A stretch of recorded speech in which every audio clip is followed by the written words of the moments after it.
Hi everyone and welcome to all. तो चलिए, जो हम लोगों ने कंप्लीट एनसीईआरटी हिस्ट्री स्टार्ट किया था, ठीक है, जिसमें हम लोगों ने क्लास 6 के एनसीईआरटी को कवर कर लिया है।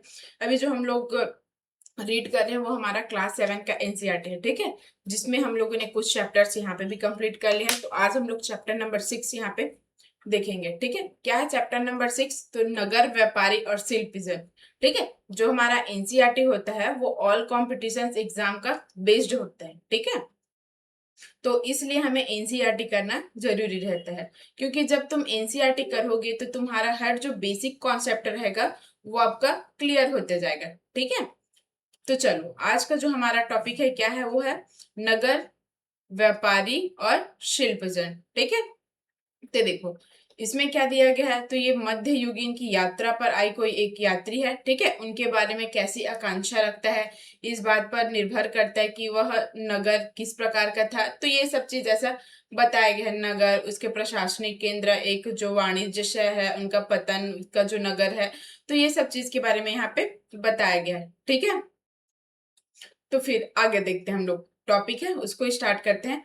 तो लेकिन देखो, ऐसे यहीं पे जो ये मध्य और जो दक्षिण भारत में व्यापार और शिल्पकारी उत्पादन के कुछ प्रमुख केंद्र है, जिसको यहाँ पे दिखाया गया है, ठीक है। तो इसमें हम लोग जो ये चैप्टर है, इसमें हम लोग ये मछलीपट्टनम, जिसको मछलीपट्टनम भी बोला जाता है, ठीक है, ये हम्पी, ये सूरत, गोलकुंडा, ठीक है। तो इसके बारे, उरैयूर, तंजावुर, ठीक है। तो ये सब चीज के बारे में हम लोग यहाँ पे इस जो चैप्टर है उसमें हम लोग यहाँ पे डिस्कस करेंगे, ठीक है। तो चलिए फिर हम लोग आगे देखते हैं। अब देखो यहाँ पे क्या बोला, प्रशासनिक केंद्र, ठीक है। तो देखो इसमें क्या बोला है कि चैप्टर 2 में, ठीक है, जो हम चैप्टर 2 था उसमें हम लोगों ने चोल वंश के बारे में देखा था, ठीक है। तो इसके बाद इसमें क्या बोला गया है, जो चोल राजाओं की राजधानी तंजावुर, ठीक है, जैसे कि वह 1000 वर्ष पहले था। अब इसमें क्या बोला है, तो देखो, जो घोड़े पर सवार होकर जो चोल राजाओं की राजधानी, मतलब इसमें चोल राजाओं की राजधानी क्या थी, ये तो ये तंजावुर थी, ठीक है। फिर जैसे कि वह 1000 वर्ष पहले था, कि उसी पर जो यात्रा चली उसके बारे में यहाँ पे हम, ठीक है। अब देखो यहाँ पे क्या दिया, वर्ष में 12 महीनों बहने वाली कावेरी नदी इस सुंदर नगर के पास बहती है, ठीक है। जो ये तंजावुर है, तो ये उसके,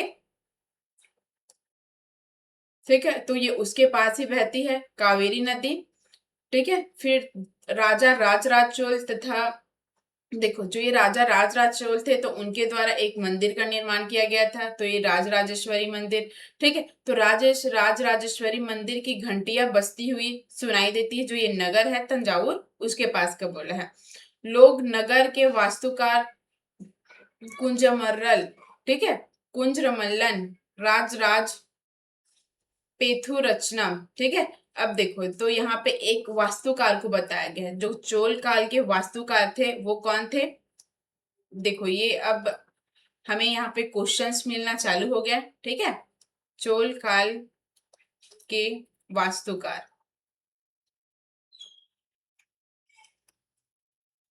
कौन थे, तो ये थे कुंज रमल्लन, राजराज पेरुथच्चन, ठीक है। तो ये चोल काल के एक वास्तुकार थे, ठीक है, जिसकी वास्तुकला की प्रशंसा करते हुए नहीं थकते। मतलब ये इतने अच्छे वास्तुकार थे, तो जो इनकी वास्तुकला के लिए जो प्रशंसा होती थी, तो वो आप प्रशंसा करते करते नहीं थकोगे, ठीक है, इतने अच्छे ये वास्तुकार थे। हमें वास्तुकार का नाम इसलिए पता है क्योंकि उन्हें गर्व से अपने नाम को मंदिर की दीवार पर उत्कीर्ण किए, ठीक है। और जो ये वास्तुकार है, तो उनके जो नाम है, उनको जो मंदिर की दीवार है वहां पे उत्कीर्ण किए गए, तो इसीलिए हमें इस वास्तुकार के बारे में पता चलता है। मंदिर के भीतर एक विशाल शिवलिंग स्थापित है, ठीक है। इस मंदिर के अलावा नगर में अनेक राजमहल है, जिसमें कई मंडप बने हैं। राजा लोग इन मंडपों में अपना दरबार लगाते हैं। यही से वे अपने अधीनस्थों के लिए आदेश जारी करते हैं। नगर में सैन्य शिविर भी बनते। तो ये जो नगर है, तो ये उसके बारे में यहाँ पे बताया गया है। तो ये राजमहल भी होते थे, मंडप भी बने होते थे, ठीक है। और जो अपना राजा जो शासन करते थे, तो उनका ठीक है, जहां से वे शासन करते थे, आदेश जारी करते थे, तो उनके अधीनस्थ भी वहीं पे थे। ठीक है, उनके जो अधीनस्थ के लिए आदेश वहीं से ही जारी करते थे, और नगर में सैन्य शिविर भी होते थे, और इसमें जो राजा लोग थे वो उन मंडपों में अपना दरबार भी लगाते थे। ठीक है, तो ये सब चीज ये नगर के बारे में यहाँ पे बताया गया। ठीक है, अब यहाँ पे और क्या क्या बोल सकते हैं हम लोग कि जो चोर काल के छोटे छोटे स्थान, ये आगे में बताया जाएगा इसके स्थान के बारे में। ठीक है, अब देखो यहाँ पे क्या है, तंजावुर, उसके निकटवर्ती नगर क्या है, उरैयूर। ठीक है, और फिर एक क्या यहाँ पे नगर बताया गया है, स्वामी मलाई। ठीक है, तो ये उस टाइम के ये नगरों के बारे में यहाँ पे बताया गया है। तो ठीक है, तो यहाँ पे क्या देखते हैं, चोल काल के छोटे छोटे स्थान कौन कौन से है यहाँ पे। चोल काल के छोटे छोटे स्थान कौन कौन सी है,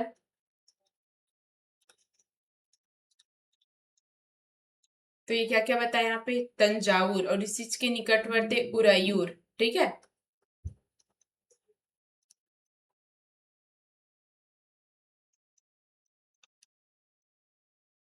तंजावुर, उरैयूर, स्वामी मलाई। ठीक है, तो ये ऐसे स्थान हैं जो कि ये चोल के छोटे छोटे स्थान है। ठीक है, तो फिर इसमें जो ये स्वामी मलाई है उसमें क्या बोला गया है, तो जो जो झंडे झंडियों बनाने का कपड़ा राजा और अभिजीत वर्ग के लिए बढ़िया सूती वस्त्र और जनसाधारण के लिए मोटी सूती वस्त्र तैयार कर रहे, यहाँ से कुछ दूरी पर। ठीक है, यहाँ से उरैयूर से इसको तैयार किया जाता था, वहीं से इसमें कुछ दूरी पर यहाँ पे स्वामी मलाई एक स्थान है।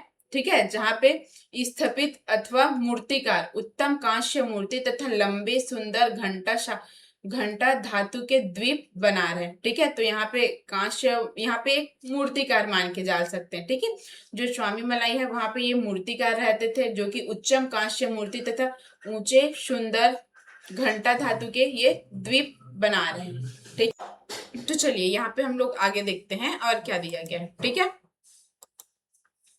तो इसमें क्या बोला है देखो, तो ये मंदिर नगर और तीर्थ केंद्र। अब देखो यहाँ पे मंदिर नगर होता क्या है। ठीक है, मंदिर नगर क्या होता है, ऐसे तो जाहिर सी बात हम लोग बोल सकते हैं मंदिर नगर, लेकिन ये मंदिर नगर होता क्या है, तो देखो पहले वहां पे मंदिर की स्थापना हुई थी, फिर उसके बाद धीरे धीरे धीरे धीरे वो नगर के रूप में डेवलप हो जाता है। ठीक है, तो उसको बोला जाता है मंदिर नगर। तो देखो इसी मंदिर नगर का एक एग्जाम्पल है तंजावुर। ठीक है, तो तंजावुर में पहले ये मंदिर स्थापित हुए थे, फिर उसके बाद ये नगर के रूप में डेवलप होते चले गए। ठीक है, तो यहाँ पे क्या दिया है, मंदिर नगर नगरीकरण का एक अत्यंत महत्वपूर्ण प्रतिरूप प्रस्तुत करते हैं।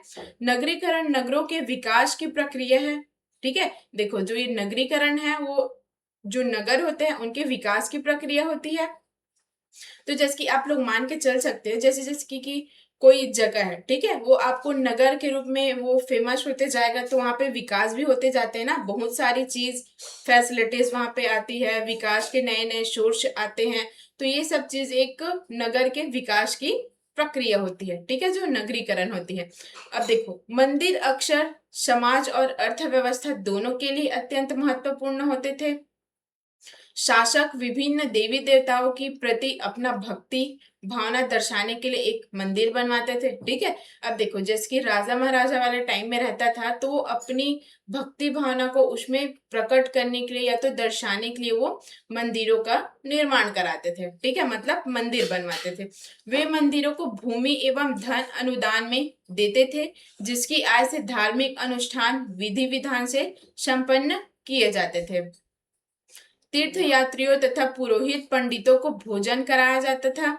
ठीक है, और जो बाहर से जो तीर्थ यात्री होते थे और जो ये पुरोहित पंडित होते थे उनको भोजन कराया जाता था। तो जहाँ पे ये मंदिर है और वो पर्वोत्सव मनाए जाते थे। मंदिर के दर्शनार्थी भी दान दक्षिणा दिया करते थे। ठीक है, तो ये सब चीज के बारे में हम लोगों ने पहले पिछले चैप्टर में भी दे दिया था, देख लिया था कि जो मंदिर होते थे उसमें विधि विधान से पूजा भी कराई जाती है, धार्मिक अनुष्ठान कराए जाते हैं, जो वहाँ जो तीर्थ यात्री होते थे, जो पुरोहित होते थे, पंडित होते थे, उन सबको भोजन करवाया जाता है, और वहाँ पे पूज भी, यहाँ पे जो पर्व रहते थे उनको भी मनाया जाता है। और जो बाहर से लोग आते थे दर्शन करने के लिए, तो वो भी दान दक्षिणा दिया करते थे। ये सब चीज नॉर्मल सी बात है, ठीक है, इसको हम लोग जानते ही जानते हैं।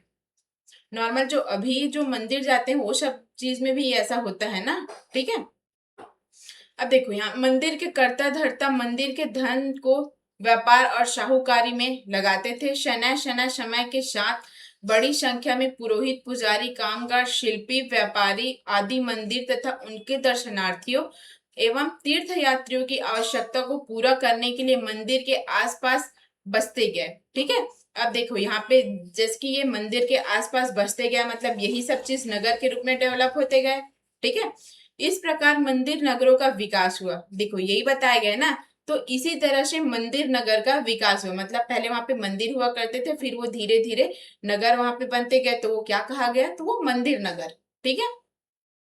इसी रीति से मंदिरों के चारों ओर अनेक नगरों का अविर्भाव हुआ, जैसे कि अब देखो यहाँ पे सबसे पहले मंदिर नगर कहाँ कहाँ पे देखने को मिला। तो सबसे पहले तो ये मध्य प्रदेश में भिल्ल स्वामीन, ठीक है, जो भिल्ल स्वामीन है यहाँ पे ये भिल मंदिर है, ठीक है।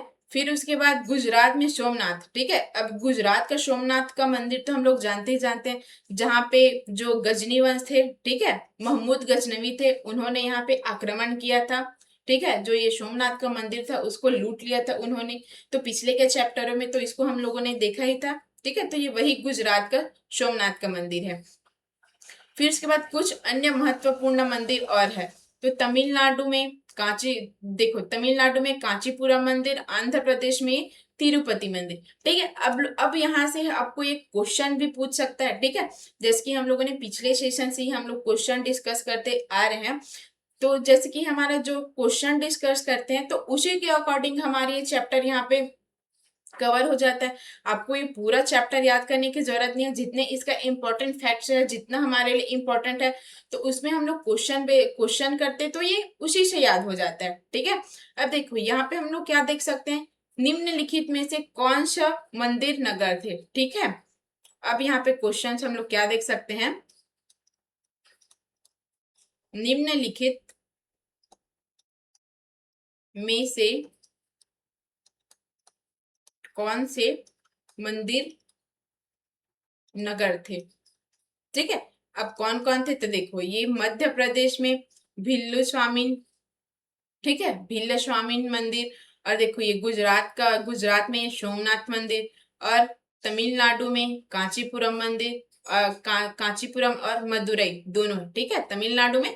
फिर उसके बाद आंध्र प्रदेश में यहाँ पे तिरुपति का मंदिर, ठीक है। तो ये सब मंदिर नगर के रूप में ये डेवलप हुए, ठीक है। फिर यहाँ पे आगे तीर्थ स्थल भी धीरे धीरे नगरों के रूप में विकसित हो गए। देखो पहले तो जो ये मंदिर थे वो मंदिर नगर के रूप में विकसित होते गए। फिर उसके बाद क्या बताया गया, जो तीर्थ स्थल है वो भी नगर के रूप में विकसित होते गए। तो तीर्थ स्थल में किसको किसको बताया, ये वृंदावन जो कि उत्तर प्रदेश में है, और ये तिरुवन्नलाई मंदिर, ठीक है, तिरुवन्नलाई मंदिर, मतलब ये तिरुवन्नलाई ये एक तीर्थ स्थल है जो कि तमिलनाडु में है। तो ये ऐसे दो उदाहरण हैं जो कि ये तीर्थ स्थल पहले थे, फिर उसके बाद ये नगर के रूप में विकसित हो गए, ठीक है। तो यहाँ भी आप लोग क्वेश्चंस देख सकते हो, ठीक है। तो कौन कौन से तीर्थ स्थल है जो नगर के रूप में विकसित हुए, कौन से तीर्थ स्थल है जो नगर के रूप में विकसित हुए, ठीक है। तो कौन कौन सी है ये, तो ये वृंदावन है और ये तिरुवन्नलमाई है, ठीक है। तो ये उसके बाद ये और ऐसा यहाँ पे इम्पोर्टेंट नहीं, अच्छा हाँ ठीक है, यहाँ पे ये और इम्पोर्टेंट देखो। अब ये अजमेर, अजमेर क्यों फेमस है, ठीक है। तो अजमेर क्यों फेमस है? तो पहले तो ये 12वीं शताब्दी में चौहानों मतलब चहमान थे, ठीक है, जो चहमान राजा थे तो ये उनकी राजधानी थी अजमेर, ठीक है। हम लोगों ने देखा था वहां पे, पिछले जो चैप्टर थे हम लोगों ने उसमें इसको डिस्कस कर लिया था। फिर उसके बाद ये जो आगे चलकर ये मुगलों के शासन में वह सूबा मुख्यालय बना, ठीक है। लेकिन ये इसके फेमस का प्रसिद्धि मतलब इसकी प्रसिद्धि का कारण नहीं है। तो देखो जो ये अजमेर है वो प्रसिद्ध क्यों हुआ? तो एक सुप्रसिद्ध सूफी संत ख्वाजा मुइनुद्दीन चिश्ती, ठीक है, जिसके बारे में हम लोग यहाँ पे चैप्टर 8 में देखेंगे, ख्वाजा मुइनुद्दीन चिश्ती के बारे में, जो कि एक प्रसिद्ध सूफी संत थे। तो वो 12वीं शताब्दी में यहाँ पे बस गए, ठीक है, जो अजमेर है उसमें बस गए। तो ये इसकी एक प्रसिद्धि का कारण है अजमेर की, ठीक है। फिर उसके बाद इसमें देख क्वेश्चन इसको देख सकते हैं कि जो अजमेर है वो प्रसिद्ध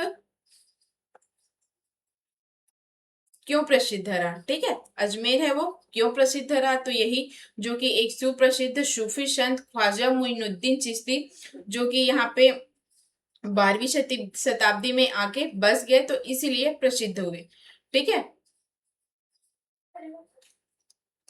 अजमेर प्रसिद्ध क्यों रहा, ठीक है, तो इसका आंसर मैंने आपको बता दिया। फिर यहाँ पे और क्वेश्चन देख सकते हैं, ठीक है। जो ये मोइनुद्दीन चिश्ती है वो यहाँ पे अजमेर में कब बसे, ठीक है, तो आप इसी से ही देख सकते हैं। जो इसके पहले मैंने आप लोग को जो क्वेश्चन बताया था तो ये इसी में ही इंक्लूड हो गया है, ठीक है। चिश्ती अजमेर में कब बसे, ठीक है, तो ये कब था? ये 12वीं शताब्दी में, ठीक है, ओके।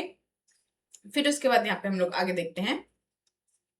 देखो ये कांसा घंटा धातु और लुप्त मोम तकनीक। अब यहाँ पे देखेंगे लुप्त मोम तकनीक होता क्या है, ठीक है, लॉस्ट वैक्स टेक्निक, ये क्या होता है? तो देखो यहाँ पे चोल कालीन कांस्य मूर्तियां लुप्त मोम तकनीक से बनाई जाती थी, ठीक है। जो जो चोल का जो काल था तो उसमें जो कांस्य से जो मूर्ति बनाई जाती थी वो लुप्त मोम तकनीक से बनाई जाती थी। देखो अब ये लुप्त मोम तकनीक होता क्या है? तो इसमें सबसे पहले मोम की एक प्रतिमा बनाई जाती है, ठीक है। फिर उसके बाद इसे चिकनी मिट्टी से पूरी तरह लीप कर सूखने के लिए छोड़ दिया जाता था।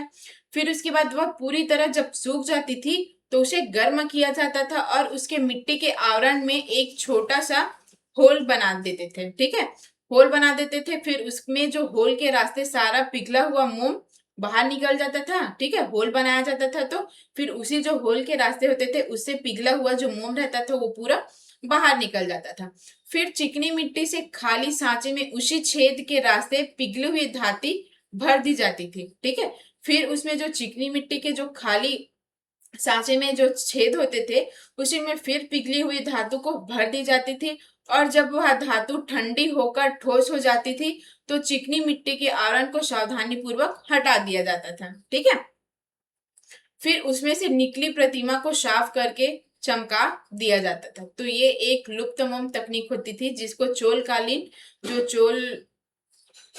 में इसको कांस्य मूर्ति बनाने के लिए इसको यूज किया जाता था, ठीक है।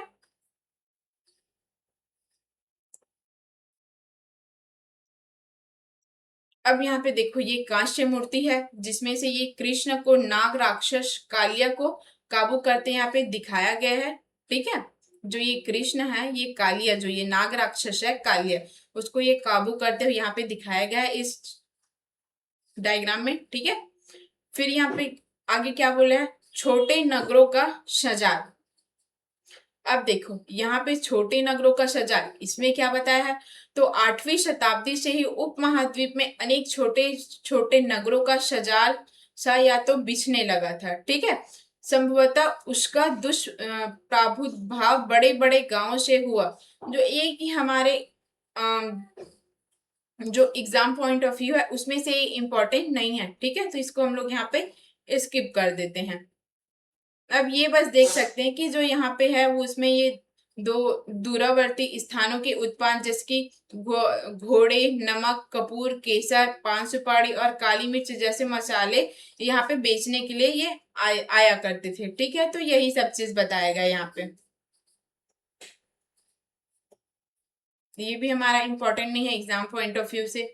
ठीक है, तो हमारा जो आप लोग एनसीईआरटी पढ़ रहे हो तो इसका मेन पर्पस ये है कि आप लोग सिर्फ उतना कॉन्सेप्ट से पढ़ो जो कि आपको एग्जाम पॉइंट ऑफ व्यू से इम्पोर्टेंट है। ठीक है, वरना पूरा एनसीईआरटी पढ़ना ये बहुत ज्यादा हो जाता है ना। आप लोग कितने को याद कर पाओगे यहाँ पे जब पूरा एनसीईआरटी पढ़ोगे तो जो जितना इम्पोर्टेंट है, जितना आपको एग्जाम में पूछा गया है, ठीक है, उतना ही पढ़ा जाए। फिर ये नगर का एक बाजार है। ठीक है, तो ये इसके बारे में यहाँ पे दिखाया गया है आपको। फिर देखो अब ये बाजारों पर कर। ठीक है, अब देखो ये बाजारों पर कर है, मतलब यहाँ पे जितने भी जो बाजार है, जितने भी वहां पे वस्तुएं मिलती थी, जितने भी सामान मिलते थे वहां पे उसमें कर लगाए जाते हैं। ठीक है, तो उसी के बारे में यहाँ पे बताया जाता है। तो ये शक्कर, गुड़, रंग, धागा, रुई, नारियल, नमक, सुपारी, मक्खन, तिल के तेल पर जो और कपड़े, तो ये सब चीज पर ये टैक्स लगाए जाते हैं। ठीक है, इनके साथ साथ जो अनाज के बोरे होते थे, पशु चारे के जो बोरे होते थे, उन पर भी ये टैक्स लगाए जाते थे। ठीक है, फिर ये लकड़ी पर नक्काशी करता हुआ एक कारीगर है। ठीक है, जिसको ये इस चित्र के माध्यम से दिखाया गया है। फिर अब इसमें क्या बताया है, बड़े और छोटे व्यापारी। अब देखो इसमें बड़े और छोटे व्यापारी के बारे में क्या बताया गया, तो इसमें मेन चीज है ये व्यापार संघ। ठीक है, व्यापार संघ। तो यहाँ पे क्या बताया व्यापार संघ के बारे में, देखो तो ये व्यापारियों को अनेक राज्यों तथा जंगलों से होकर गुजरना पड़ता था, इसलिए वे आमतौर पर काफिले बनाकर एक साथ यात्रा करते थे। ठीक है, और अपने हितों की रक्षा करने के लिए व्यापार संघ बनाते थे। अब दक्षिण भारत में 18वीं शताब्दी और परवर्ती काल में अनेक ऐसे संघ थे। ठीक है, ऐसे अनेक संघ से उनमें से सबसे प्रसिद्ध मणिग्रामम और नाना देशी। ठीक है, अब देखो ये मणिग्रामम और जो ये नाना देशी है वो क्या है, तो ये एक व्यापार संघ है। ठीक है, यहाँ पे हम लोग क्वेश्चन लिख सकते हैं, मणिग्रामम और नाना देशी। ठीक है, नाना देशी क्या है। ठीक है, तो क्या है ये दोनों, तो ये एक प्रसिद्ध व्यापार संघ है।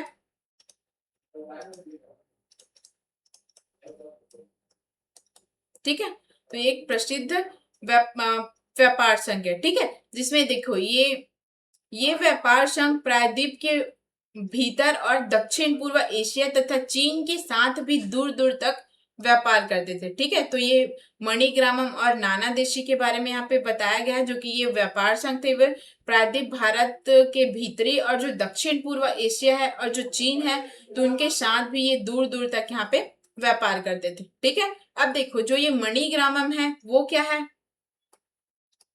ये तो हम लोग जान गए कि ये एक व्यापार संघ है। ठीक है, मणिग्रामम, तो जो ये मणिग्रामम है वो प्रायद्वीप के भीतर व्यापार करने वाला व्यापार संघ था। ठीक है, प्रायद्वीप के भीतर। ठीक है, ये प्रायद्वीप के भीतर व्यापार करने वाला एक व्यापार संघ था। और वहीं पे ये नाना देशी। ठीक है, नाना देशी ये क्या है, तो प्रायद्वीप के बाहर। ठीक है, प्रायद्वीप के बाहर व्यापार करने वाला एक व्यापार संघ था। ठीक है, प्रायद्वीप के बाहर व्यापार करने वाला व्यापार संघ था। ठीक है, तो ये मणिग्रामम और नाना देशी यहाँ पे आप लोग समझ गए ना। ठीक है, फिर यहाँ पे आगे देखते हैं हम लोग। देखो इसके अलावा क्या चेट्टियार और मारवाड़ी ओसवाल जैसे समुदाय भी थे, जो आगे चलकर देश के प्रधान व्यापारी समूह बन गए। ठीक है, गुजराती व्यापारियों में हिंदू, बनिया, मुसलमान, बोहरा दोनों समुदाय शामिल थे। वे दूर दूर तक लाल सागर के बंदरगाह व फारस की खाड़ी, पूर्वी अफ्रीका, दक्षिण पूर्व एशिया तथा चीन से व्यापार करते थे। ठीक है, और फिर यहाँ पे जो जो वे इन पतनों में कपड़े, मसाले बेचते थे और बदले में अफ्रीका से सोना, हाथी दांत और दक्षिण पूर्व एशिया और चीन से मसाले, टीन, मिट्टी के नीले बर्तन और चांदी लाते थे। ठीक है, तो ये व्यापार के बारे में यहाँ पे बताया कि किससे कहाँ पे क्या लाया जाता है, क्या उसे आयात निर्यात किया गया है, तो ये उसके बारे में आपको बताया गया है। ठीक है, फिर यहाँ पे पश्चिमी तट के नगरों में अरबी, फारसी, चीनी, यहूदी और सीरियाई ईसाई बसे थे। ठीक है, तो ये बस ये यही इंपॉर्टेंट है और इसमें ज्यादा कुछ नहीं बताया गया है। अब देखो यहाँ पे उष्ण कटिबंधीय जलवायु में उगाए जाने वाले मसाले क्या क्या होते थे, तो ये काली मिर्च, दालचीनी, जायफल और सौंठ। ठीक है, फिर यहाँ पे काबुल, काबुल के बारे में बताया तो देखो ये काबुल क्या है, तो ये काबुल अपने पहाड़ी और विषम भूदृश्य के साथ 16वीं शताब्दी से राजनीतिक और वाणिज्य दृष्टि से महत्वपूर्ण बन गया। तो देखो ये काबुल है वो, जो काबुल और कांधार सुप्रसिद्ध रेशम मार्ग से जुड़े हुए थे। साथ ही घोड़ों का व्यापार भी मुख्य रूप से इसी मार्ग से होता था। 17वीं शताब्दी में हीरो के एक सौदागर जॉन पेप्टिस्टे टैनिवर ने अनुमान लगाया था कि काबुल में घोड़ों का व्यापार प्रतिवर्ष 30,000 रुपयों का होता है। ठीक है, तो ये काबुल के बारे में यहाँ पे बताया गया है। अब देखो ये क्या है, नगरों में शिल्प। अब यहाँ पे क्या बताया गया, ये बिदरी। ठीक है, ये बिदर, बिदर एक स्थान है। ठीक है, बिदर एक स्थान है जहाँ पे देखो ये बिदर के शिल्पकार तांबे चांदी में जड़ाई के काम के लिए इतने अधिक प्रसिद्ध थे कि इस शिल्प का नाम ही बिदरी पड़ गया। अब देखो यहाँ पे हम लोग क्वेश्चन देख सकते हैं। ठीक है, कौन सा स्थल ऐसा है जो तांबे और चांदी में जड़ाई के काम के लिए प्रसिद्ध है। ठीक है, कौन सा स्थान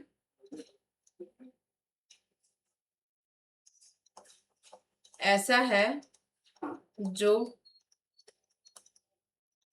तांबे और चांदी में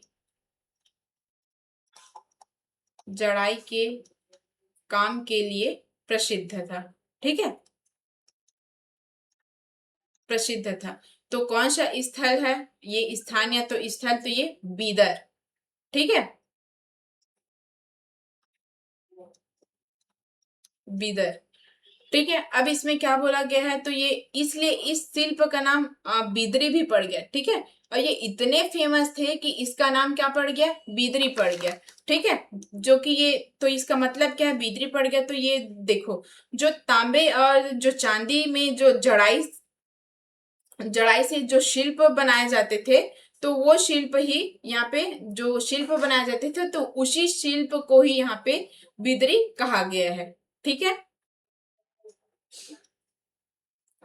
ये बस इतना इंपॉर्टेंट था यहाँ पे, और ये इधर नीचे इधर इंपॉर्टेंट नहीं है हमारे जो एग्जाम पॉइंट ऑफ व्यू से, तो ये मोमबत्ती दान। ठीक है, जो कि एक आवरण यहाँ पे दिखाया गया है। तो ये सब चीज ऐसे शॉल का ये बॉर्डर है जो ये दिखाया गया यहाँ पे। अब शहरों में बदलते हुए भाग्य। ठीक है, ये भी हमारे एग्जाम पॉइंट ऑफ व्यू से इंपॉर्टेंट नहीं है ये हमारा। अब देखो ये हमारा इंपॉर्टेंट है, हम्पी, मछलीपट्टनम और सूरत। देखो ये हम्पी है। ठीक है, ये हम्पी एक नगर है, मछलीपट्टनम भी जिसको मछलीपट्टनम के नाम से जाना जाता है, और ये सूरत, सूरत के बारे में तो आप लोग जानते ही हो, सूरत जो कि एक कपड़ों के व्यापार के लिए बहुत प्रसिद्ध है। ठीक है, अब देखो यहाँ पे हम्पी नगर। ठीक है, हम्पी नगर ये कृष्णा और तुंगभद्रा नदियों की घाटी में स्थित है। ठीक है, अब यहाँ से हम लोग क्वेश्चन भी देख सकते हैं कि जो हम्पी नगर है किन नदियों की घाटी में स्थित है। हम्पी नगर किन नदियों की घाटी में स्थित है, तो ये कौन है, कृष्णा और तुंगभद्रा। ठीक है, कृष्णा और तुंगभद्रा। ठीक है, जैसे जैसे मैं यहाँ पे क्वेश्चन करते जा रही हूँ, आप भी अपने माइंड में ऐसे क्वेश्चन जनरेट करिएगा। ठीक है, फिर आपको ये जो ये एनसीईआरटी है वो बहुत इजी लगेगा। अब देखो जो ये हम्पी नगर है वो 1336 में स्थापित विजयनगर साम्राज्य का केंद्र स्थल था। ठीक है, देखो ये तो यहाँ पे और बोल सकते हैं एक क्वेश्चन, तो ये हम्पी किससे संबंध, हम्पी का संबंध किससे है, हम्पी का संबंध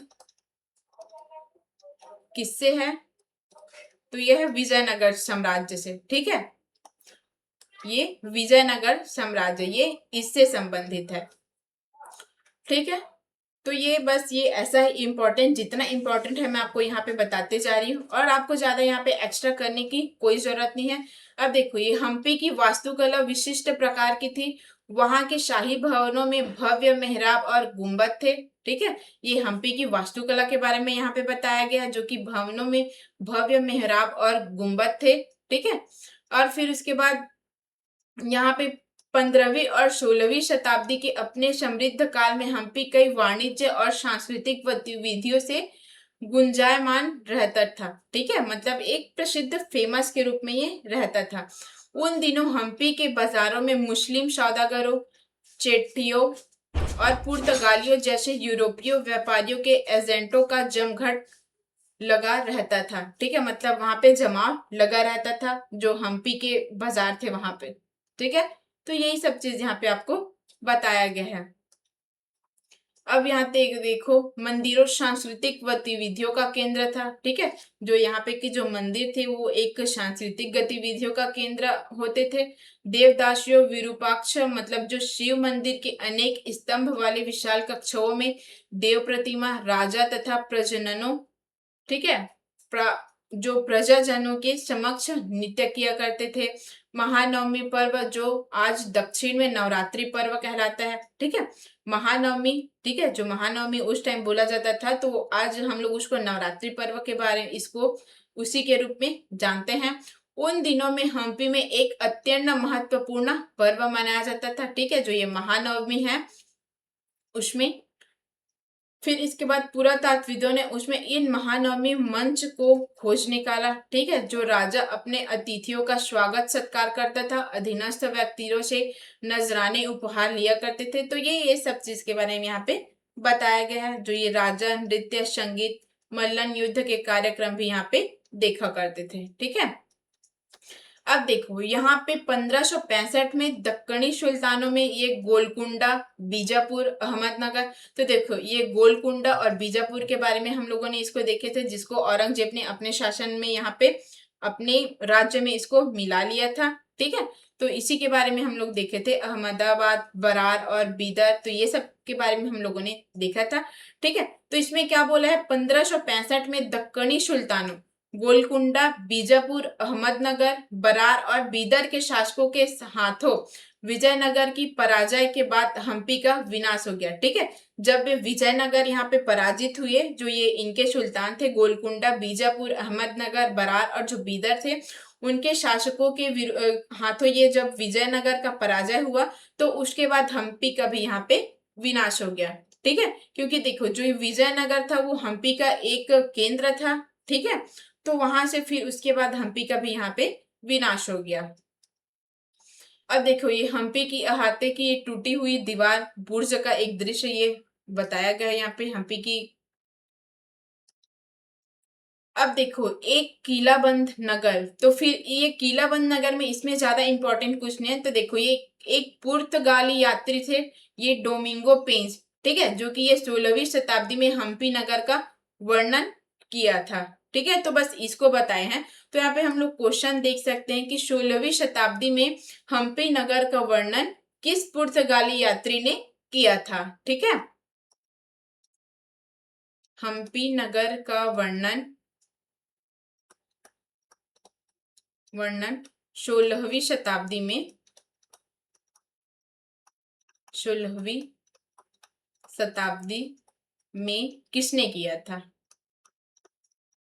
किसने किया था। ठीक है, तो वो कौन था, पुर्तगाली यात्री, पुर्तगाली यात्री डोमिंग पेंज। ठीक है, डोमिंगो पेंज, ये है जिन्होंने 16वीं शताब्दी में हम्पी नगर का वर्णन किया था। ठीक है। फिर इसके बाद और इधर आगे देखने की आपको जरूरत नहीं है, बस ये इतना ही हमारे एग्जाम पॉइंट ऑफ व्यू से इंपॉर्टेंट है। ठीक है। अब देखो ये हम्पी के विट्ठल मंदिर का एक पत्थर का बना रथ है, ठीक है, जो ये दिखाया गया है ये। तो देखो यहाँ पे भी क्वेश्चन देख सकते हैं, विट्ठल मंदिर कहाँ पे स्थित है?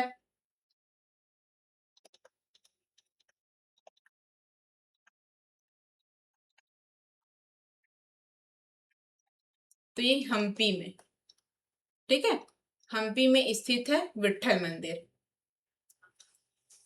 अब देखो यहाँ पे सूरत पश्चिम का प्रवेश द्वार, ठीक है। अब ये सूरत है, उसके बारे में जैसे कि मैंने बताया था, जो ये सूरत है वो जो आपका कपड़ों का जो व्यापार है तो ये उनके लिए प्रसिद्ध था, ठीक है।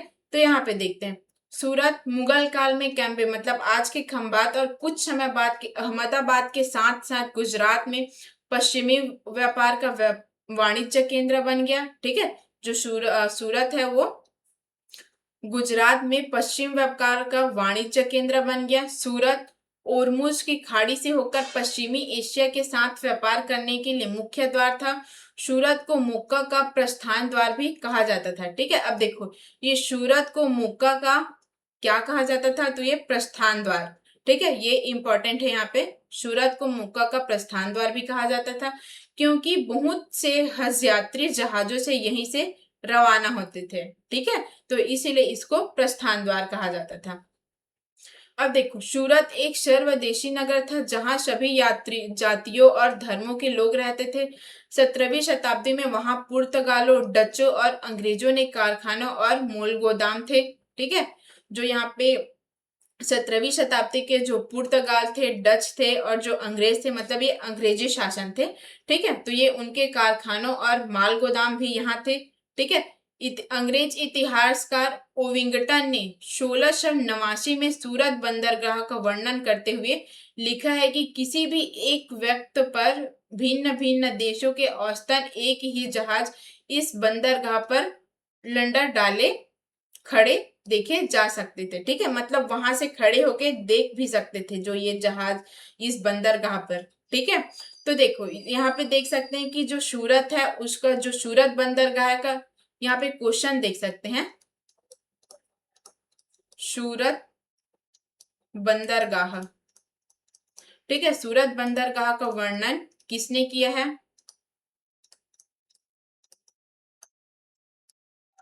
किया है तो ये अंग्रेज इतिहासकार ओविंगटन ने, अंग्रेज इतिहासकार ओविंगटन ने किया है। कब? तो ये 1689 में, ठीक है। फिर यहाँ पे आगे देखते हैं, ये हमारे यहाँ पे देखो ये हुंडियो।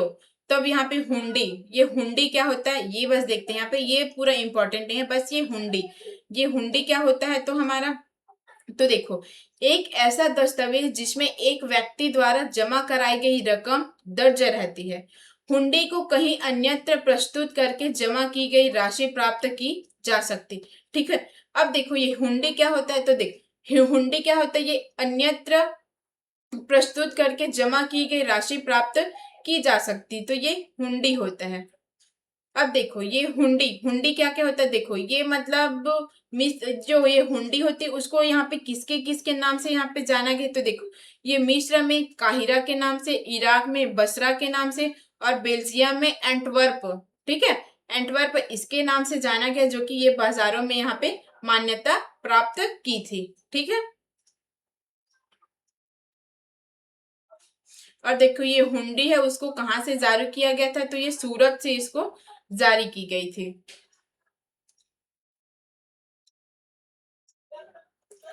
अब देखो 17वीं शताब्दी के अंतिम में सूरत का भी अंतः पतन प्रारंभ हो गया। इसके कई कारण थे, मुगल साम्राज्य के पतन के कारण बाजारों तथा उत्पादकता की हानि, पुर्तगालियों द्वारा समुद्री मार्गों पर नियंत्रण और बंबई से प्रतिस्पर्धा, जहां 1668 में अंग्रेजी ईस्ट इंडिया कंपनी ने अपना मुख्यालय स्थापित कर लिया। आज सूरत एक महत्वपूर्ण वाणिज्य केंद्र है, ठीक है। अब देखो ये वाणिज्य केंद्र क्या होता है, तो एक ऐसा स्थान जहां विभिन्न उत्पादन केंद्रों से आने वाला माल खरीदा और बेचा जा सकता है, तो उसको बोला जाता है वाणिज्य केंद्र। ठीक है, अब यहाँ पे जोखिम भरा दौर, ये मूलीपट्टनम, मछलीपट्टनम, मतलब इसको मछलीपट्टनम के भी नाम से जाना जाता है, जो कि कृष्णा नदी के डेल्टा पर स्थित है। ठीक है, मछलीपट्टनम कहाँ पे स्थित है, कहाँ स्थित है, तो ये कृष्णा नदी के डेल्टा पर। ठीक है, कृष्णा नदी के डेल्टा पर स्थित है। ठीक है, बस ये इतना ही जानते हैं यहाँ पे। अच्छा, यहाँ पे देख सकते हैं, हॉलैंड और इंग्लैंड दोनों देशों की ईस्ट इंडिया कंपनियों ने मछलीपट्टनम पर नियंत्रण प्राप्त करने का प्रयत्न किया, क्योंकि तब तक वह आंध्र तट का एक सबसे महत्वपूर्ण पतन बन गया था। ठीक है, पतन बन गया मतलब ये बहुत अधिक फेमस हो गया था। मछलीपट्टनम का किला हॉलैंड वासियों ने बनाया था। ठीक है, अब देखो, जो मछलीपट्टनम में एक किला भी है जिसको किसने बनवाया था, तो ये हॉलैंड वासियों ने यहाँ पे बनाया था। ठीक है, तो ये इसके किला के बारे में भी यहाँ पे दिखाया, नहीं दिखाया गया इसके किला के बारे में। ठीक है, अब ये गोलकुंडा, गोलकुंडा देखे थे हम लोग, जो गोलकुंडा बीजापुर है। ठीक है, जिसको औरंगजेब है उसने अपने राज्य पे मिला लिया था। ठीक है, तो ये सब चीज के बारे में यहाँ पे हम लोगों ने देख ही लिया है। यहाँ पे बताया गया है, जो बादशाह औरंगजेब है गोलकुंडा को मुगल साम्राज्य में मिला लिया है 1686 से 87 में। ठीक है, देखो अब ये भी हमारा ये इतना इम्पोर्टेंट नहीं, ये देख सकते हैं, ये बस देखो, जो ये कंपनी के जो व्यापारी बम्बई, उसको वर्तमान में मुंबई के नाम से जाना है, कलकत्ता जिसको कोलकाता के नाम से जाना जाता है, मद्रास जिसको चेन्नई के नाम से जाना जाता है। ठीक है, अब चले गए, तब मछलीपट्टनम अपने व्यापार और समृद्ध दोनों ही खो बैठा, और 18वीं शताब्दी के दौरान उनका पतन भी हो गया। ठीक है, और छोटे से जीर्ण शीर्ण नहर से अधिक कुछ नहीं है ये। अब नॉर्मल ये छोटे से ऐसा शहर ही है, मतलब नगर के रूप में, मछुआरों का एक गरीब नगर। तो ये क्या है, मछलीपट्टनम का वर्णन किया था। ठीक है, तो किसने किया था, तो ईस्ट इंडिया कंपनी के एक गुमास्ते विलियम मेथवर्ड ने 1620 में किया था। ठीक है, इससे ज्यादा और यहाँ पे कुछ इंपॉर्टेंट नहीं है। नई नगर और व्यापारी, ठीक है, ये भी हमारे एग्जाम पॉइंट ऑफ व्यू से इंपॉर्टेंट नहीं है यहाँ पे, लेकिन अगर आप लोग इसको पढ़ना चाहो तो आप लोग इसको रीड कर सकते हो। ठीक है, अगर आपको जानकारी लेना होगा तो। ठीक है,